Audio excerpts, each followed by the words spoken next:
Hello everyone, I am doctor Mohit Sharma. I am your friend neuropsychiatrist. देखिए, आज हम बात करेंगे डिप्रेशन के बारे में। डिप्रेशन क्या है, ये हो जाता है, किस तरीके से इसको पहचाने और क्या इसका इलाज हो सकता है। ये बहुत ही इम्पॉर्टेंट टॉपिक है। क्योंकि आज की डेट में बहुत ज़्यादा रैपिडली फैल रहा है। ये किसी भी रेस को, किसी भी जेंडर को हो सकता है, किसी भी स्ट्राटा को, चाहे वो लोअर सोशो इकोनॉमिक हो, middle socio economic, higher socio economic, कोई इससे अछूता नहीं है। पहले लोग कहते थे कि ये सिर्फ हायर इकोनॉमिक स्ट्राटा में होने वाली प्रॉब्लम है। नहीं, मैंने इभास जैसे गवर्नमेंट हॉस्पिटल में काम किया है, जहाँ पर हम 1,500 पेशेंट डेली देखते थे और almost 99.9% are from lower strata.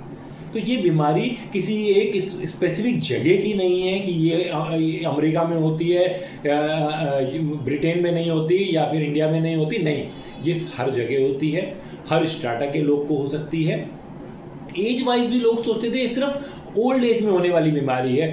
नहीं, ये एडोलसेंट एज में भी हो सकती है। ये हमें अर्ली एडल्टहुड में, मिडल एज में, या फिर एडल्टली एज किसी में भी हो सकती है। तो बट थोड़ा इसका जो प्रेजेंटेशन होता है वो थोड़ा डिफरेंट होता है एज ग्रुप वाइज। वो हम थोड़ा आगे इसके बारे में बात करेंगे। तो हमें सबसे पहले ज़रूरी है ये पहचानना कि डिप्रेशन है क्या, इसके लक्षण क्या है, ये कैसे हो जाता है।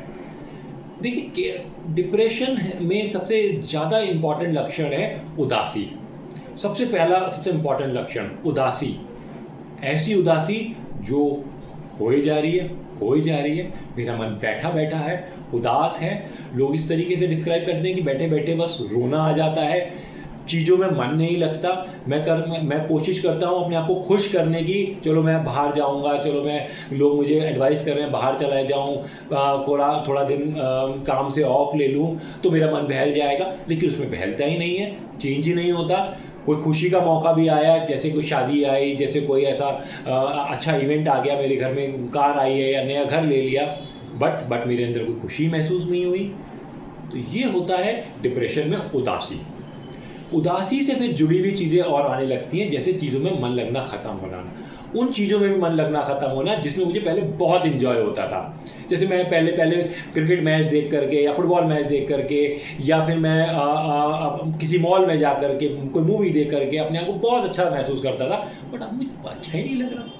अब मैं बस एक रूठी सी ज़िंदगी जी रहा हूँ बस अपने आप से।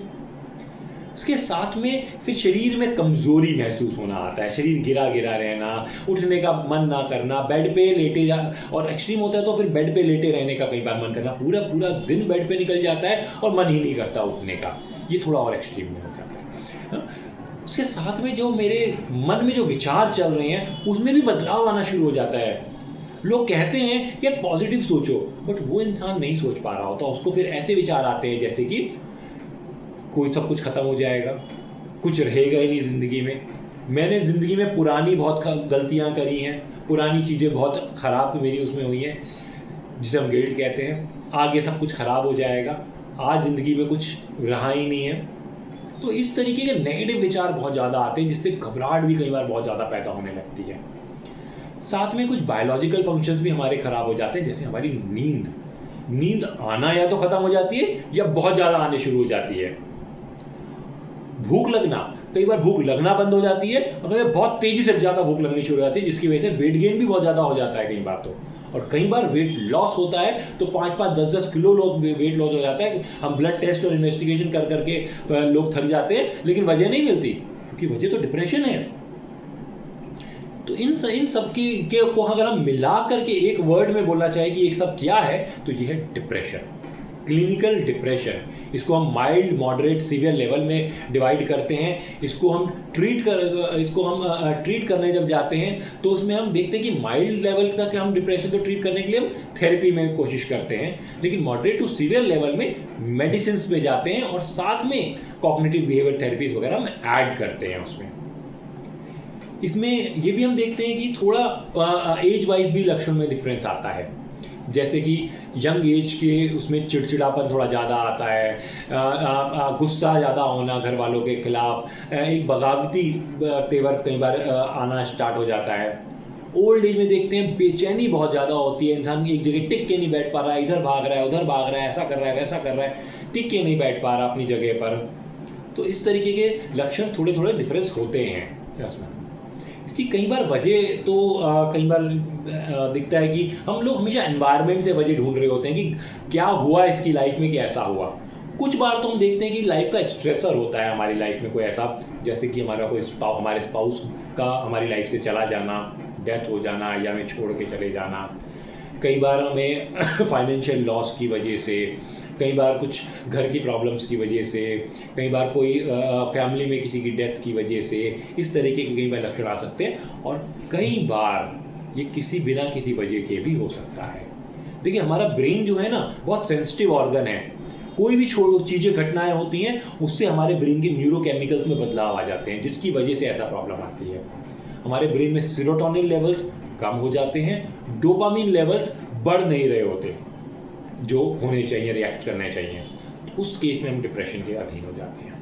तो इसी तरीके की कुछ मेडिसिन चलती है जिनसे सेरोटोनिन लेवल थोड़े हमारे बढ़ें, डोपामिन लेवल थोड़े से नॉर्मलाइज हों और हम नॉर्मल फील करें। माइल्ड लेवल तक की प्रॉब्लम्स को हम जनरली सॉल्व कर सकते हैं एक्सरसाइज करके, अपने डे टू डे रूटीन को ठीक करके, कॉग्निटिवली अपने आप को थोड़ा सा और स्ट्रॉन्ग करके चीज़ों को मैनेज कर सकते हैं। But moderate to severe level तक अगर ये सिम्टम्स आने लगे हैं तो उसको नज़रअंदाज नहीं करना और साइकाट्रिस्ट से ज़रूर मिलना है। Thank you. और कोई भी प्रॉब्लम इसमें आपको अभी लगे कि मेरे को पूछना है तो आप कमेंट सेशन में पूछिए, मैं जवाब दूंगा।